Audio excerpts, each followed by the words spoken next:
Hello everyone. आज की video में हम कोरिलेशन को डिस्कस करेंगे। तो समझेंगे कि कोरिलेशन क्या होता है और वो कितने टाइप्स का होता है। ठीक है। और उसके बाद कुछ प्रॉब्लम्स भी हम डिस्कस करेंगे। ठीक है। तो कोरिलेशन के कंसेप्ट को समझने से पहले सबसे पहले हमें स्कैटर डायग्राम को समझना होगा। ठीक है। तो चलिए चलते हैं स्कैटर डायग्राम पर कि स्कैटर डायग्राम क्या होता है। ठीक है। तो स्कैटर डायग्राम की सबसे पहले डेफिनेशन देखेंगे। When we plot the values of two corresponding variables taking one on the x-axis and the other along the y-axis, it shows a collection of dots. That collection of dots is called a scatter diagram और dot diagram। ठीक है। तो अब देखिए इसको समझेंगे। तो देखिए सपोज हमारे पास टू वेरिएबल्स हैं, एक x और एक y। इन वेरिएबल्स के लिए हमें कुछ वैल्यूज का सेट गिवन है, यानी हमें इनकी वैल्यूज पता है। सपोज x की वैल्यू है 2, 5, 7, 8। इसी तरह से इसके कोरस्पॉन्डिंग y की वैल्यू है 3, 9, 10 और 6। ठीक है। तो अगर मैं इन दोनों वेरिएबल्स को एक एक्स वाई प्लेन ले लूं, यहाँ पर एक एक्स वाई प्लेन में लूं जिसमें ये मेरा एक्स एक्सिस है और ये वाई एक्सिस है। तो जब मैं इन पॉइंट्स को प्लॉट करूंगा, जैसे पहला पॉइंट हो जाएगा 2, 3। तो जब 2, 3 आएगा तो वो यहाँ आएगा। इसी तरह से दूसरे इन सभी पॉइंट्स को 5, 9, 7, 10, 8, 6, इस तरह से एक मैंने एग्जाम्पल लिया है। ठीक है। तो जब मैं इनको प्लॉट्स कर दूंगा, प्लॉट पॉइंट्स इससे भी ज्यादा हो सकते हैं, तो इस तरह से मुझे एक डॉट्स का कलेक्शन मिलेगा, मतलब इन पॉइंट्स का कलेक्शन मिलेगा। और ये जो पॉइंट्स का कलेक्शन होगा हमारा, ये यही क्या बोला जाएगा, स्कैटर डायग्राम बोला जाएगा। ठीक है। तो जैसा कि डेफिनेशन में दिया हुआ है कि टू वेरिएबल्स हैं अगर हमारे पास x और y, तो जब हम इनको एक्स वाई प्लेन पर प्लॉट करेंगे इन पॉइंट्स को, ठीक है, तो इससे हमें कुछ पॉइंट्स या फिर कुछ डॉट्स का कलेक्शन मिल जाता है और यही क्या बोला जाता है, स्कैटर डायग्राम बोला जाता है। ठीक है। तो ये हमने स्कैटर डायग्राम को समझा। अब चलते हैं कोरिलेशन पर कि कोरिलेशन क्या होता है। ठीक है। तो कोरिलेशन की डेफिनेशन देख लेते हैं सबसे पहले। In a bivariate distribution, if the change in one variable affects a change in another variable, then the variable are said to be correlated and their relationship is known as correlation। ठीक है। तो देखिए अगर two variables हैं हमारे पास, ठीक है, bivariate distribution का मतलब जिसमें दो वेरिएबल होते हैं। ठीक है। तो सपोज एक वेरिएबल है एक्स और एक वेरिएबल है वाई। ठीक है। तो एक्स में चेंज होने से अगर वाई में भी चेंज होता है, तो इसका मतलब ये दोनों वेरिएबल जो हैं आपस में कोरिलेटेड हैं और इनकी इस रिलेशनशिप को हम नेम देते हैं कोरिलेशन का। ठीक है। और अगर इन दोनों एक्स और वाई वेरिएबल्स के बीच में कोई रिलेशनशिप नहीं है, ठीक है, यानी कोरिलेशन नहीं है, या ये रिलेटेड नहीं है, कोरिलेटेड नहीं है, यानी एक में चेंज करने से दूसरे में कोई चेंज नहीं हो रहा है, देन वहां पे जो कोरिलेशन होता है वो जीरो होता है, यानी जो वेरिएबल होते हैं वो कोरिलेटेड नहीं होते हैं। ठीक है। तो कोरिलेशन का मतलब क्या है कि अगर दो वेरिएबल्स हैं आपके पास, ठीक है, उनमें से एक में चेंज किया जाए तो उसका जो इफेक्ट है वो दूसरे वेरिएबल में देखने को मिलता है। तो इसका मतलब दोनों वेरिएबल कोरिलेटेड हैं और इनके बीच इस रिलेशनशिप को हम बोलते हैं कोरिलेशन। ठीक है। अब बात करते हैं कि कोरिलेशन कितने टाइप्स का होता है। ठीक है। तो चलते हैं टाइप्स ऑफ कोरिलेशन पर। ठीक है। तो सबसे पहले हम स्टडी करेंगे पॉजिटिव कोरिलेशन को। ठीक है। तो पॉजिटिव कोरिलेशन क्या होता है, if two variables deviate in the same direction then the correlation is positive correlation। ठीक है। तो देखिए अगर दोनों वेरिएबल एक सेम डायरेक्शन में डेविएट होते हैं तो इसका मतलब क्या है, वहां पर पॉजिटिव कोरिलेशन होगा। कहने का मतलब अगर एक्स में इंक्रीमेंट किया है आपने, तो उससे वाई में भी इंक्रीमेंट हो जाए, तो दोनों में क्या हुआ, इंक्रीमेंट हुआ, तो यानी पॉजिटिव कोरिलेशन है। या फिर एक्स में डिक्रीमेंट से वाई में भी उसका इफेक्ट क्या हो, कि वाई में भी डिक्रीमेंट हो जाए, तो इसका मतलब यहाँ पर दोनों वेरिएबल में क्या हुआ, डिक्रीमेंट हुआ। तो यानी यहाँ पर कैसा कोरिलेशन होगा, पॉजिटिव कोरिलेशन होगा। ठीक है। अब उसके बाद चलते हैं नेगेटिव कोरिलेशन पर। ठीक है, तो नेगेटिव कोरिलेशन क्या होता है, if two variables deviate in the opposite direction then the correlation is negative correlation. ठीक है, इसमें क्या है, देखिए अगर दो वेरिएबल हैं हमारे पास, सपोज एक एक्स है और एक वाई है, तो अगर एक्स वेरिएबल में हम इंक्रीमेंट करते हैं तो उसका इफेक्ट वाई में डिक्रीमेंट देखने को मिलता है। तो कहने का मतलब जो चेंज हो रहा है वो अपोजिट डायरेक्शन में हो रहा है, या एक्स में डिक्रीमेंट करते हैं और उसका इफेक्ट जो है वाई में इंक्रीमेंट के फॉर्म में आ रहा है, तो इसका मतलब जो वेरिएबल्स हैं वो अपोजिट डायरेक्शन में डेविएट कर रहे हैं, यानी वहां पर जो कोरिलेशन होगा वो नेगेटिव कोरिलेशन होगा। ठीक है। उसके बाद चलते हैं परफेक्ट कोरिलेशन पर, कि परफेक्ट कोरिलेशन किसको हम बोलते हैं। तो देखिए परफेक्ट कोरिलेशन क्या होता है हमारा, if two variables vary so that their ratio is always constant, then the correlation is perfect correlation। ठीक है, तो अगर x और y में इस तरह से चेंज होता है कि उनका जो रेशियो है, ठीक है, x और y का, ठीक है, तो वो कैसा रहता है, कांस्टेंट रहता है। ठीक है, तो कहने का मतलब वहां पर जो कोरिलेशन होगा वो कैसा होगा, पॉजिटिव कोरिलेशन होगा। ठीक है। अब चलते हैं लीनियर कोरिलेशन पर।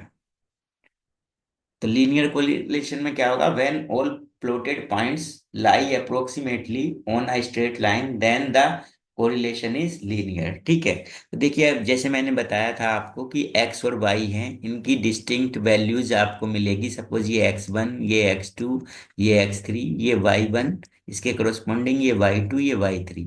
तो जब अब आप इसका स्कैटर डायग्राम बनाते हैं, यानी जब इन पॉइंट्स को आप एक्स वाई प्लेन पर प्लॉट करते हैं, तो अगर आपको कुछ इस तरह का पैटर्न दिखाई देता है,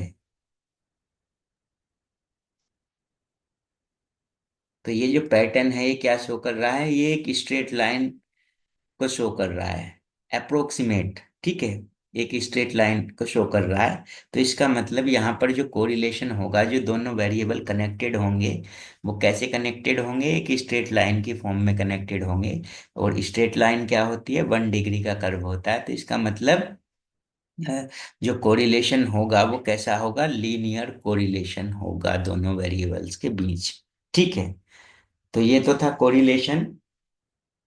ठीक है, अब कोरिलेशन को हम मेजर कैसे करते हैं। ठीक है, तो कोरिलेशन को मेजर करने के लिए जो कार्ल पियर्सन मैथमेटिशियन हुए हैं, उन्होंने Karl Pearson coefficient of correlation दिया है, जिससे हम टू वेरिएबल्स के बीच में कोरिलेशन को मेजर कर सकते हैं। ठीक है, तो चलिए चलते हैं अब Karl Pearson's coefficient of correlation पर।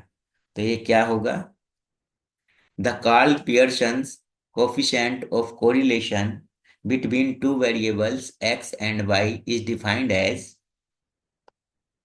R equal to covariance of xy divided by sigma x upon sigma y, ये फर्स्ट फॉर्मूला होता है।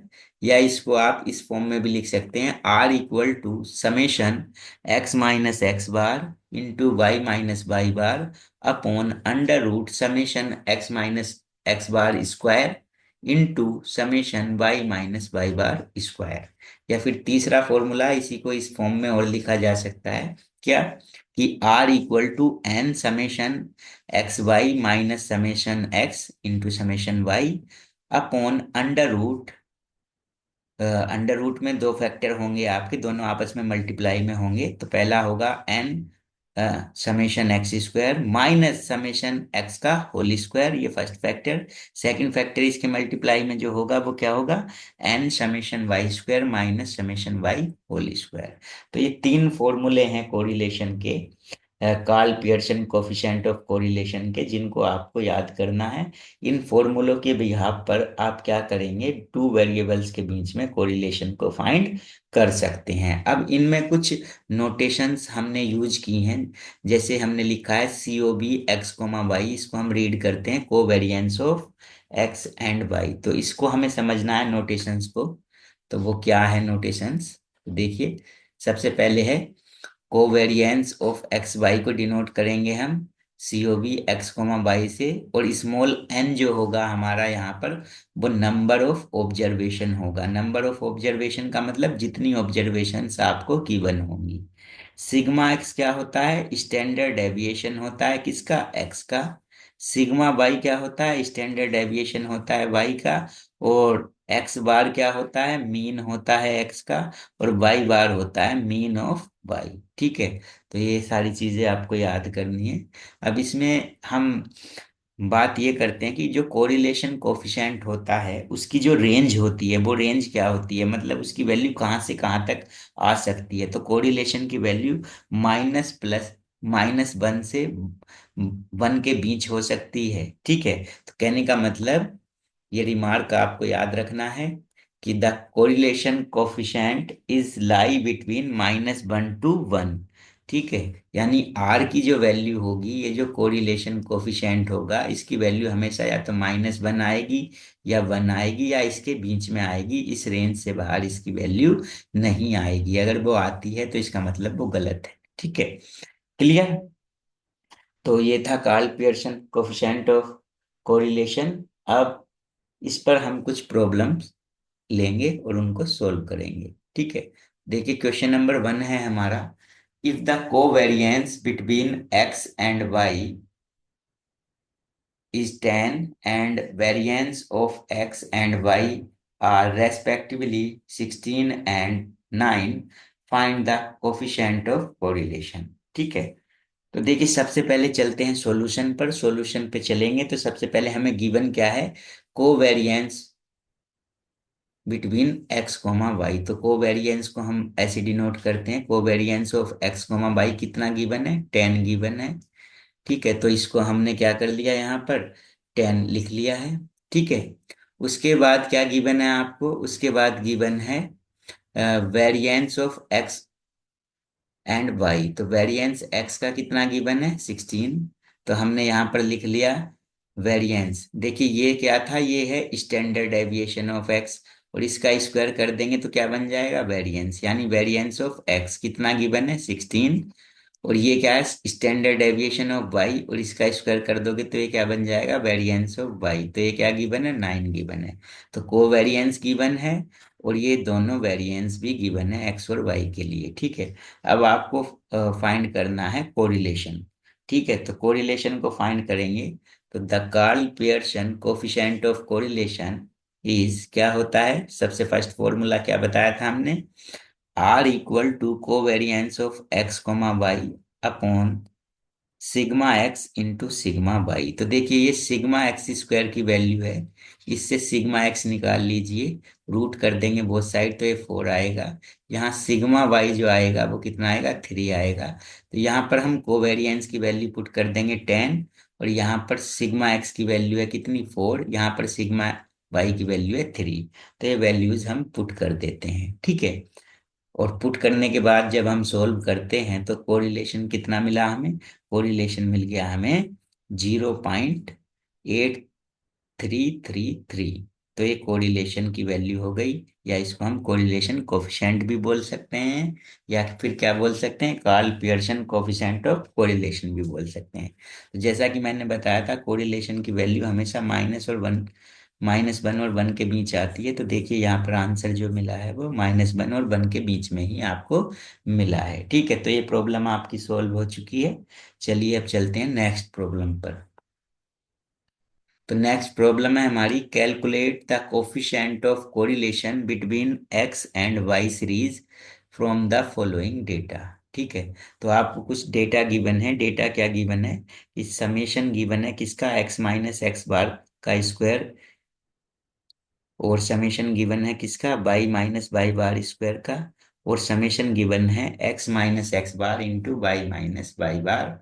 और अब आपको कोरिलेशन फाइंड करना है, ठीक है। तो चलिए चलते हैं सॉल्यूशन पर। तो सबसे पहले तो जो गिवन है आपको उसको लिख लेंगे। तो गिवन क्या है आपको, summation x minus x bar square given है 136, ठीक है। और summation y minus y bar given है आपका स्क्वायर गिवन है 138। और summation x minus x bar into y minus y bar given है 122, ठीक है। क्लियर। अब हमें वो फॉर्मूला यूज करना है कोरिलेशन का जिसमें ये टर्म्स यूज होती हैं, ठीक है। तो देखिए चलते हैं, the Karl Pearson coefficient of correlation. तो इस बार हम कौन सा फॉर्मूला यूज करेंगे, सेकंड वाला फॉर्मूला यूज करेंगे। तो सेकंड फॉर्मूला क्या होता है हमारा, r equal to summation x minus x bar upon under root summation x minus x bar square, मतलब समेशन लेना है हमें एक्स माइनस एक्स बार के स्क्वायर का, into summation into y minus bar by bar square का समेशन। तो देखिए यहाँ पर इसकी जो वैल्यू गिवन है वो कितनी गिवन है, 122। तो यहाँ पर तो हम 122 पुट कर देंगे। और यहाँ पर इसकी वैल्यू कितनी गिवन है, 136 पुट कर देंगे। यहाँ पर इसकी वैल्यू कितनी गिवन है, 138। तो ये सारी वैल्यूज पुट कर देते हैं हम इसमें। और पुट करने के बाद जब हम इसको सोल्व करेंगे तो आर की वैल्यू कितनी मिल जाएगी, 0.8905। और यही क्या हो जाएगा आपका, यही आपका फाइनल आंसर हो जाएगा, ठीक है। तो आज की वीडियो में इतना काफी है। Thanks for watching.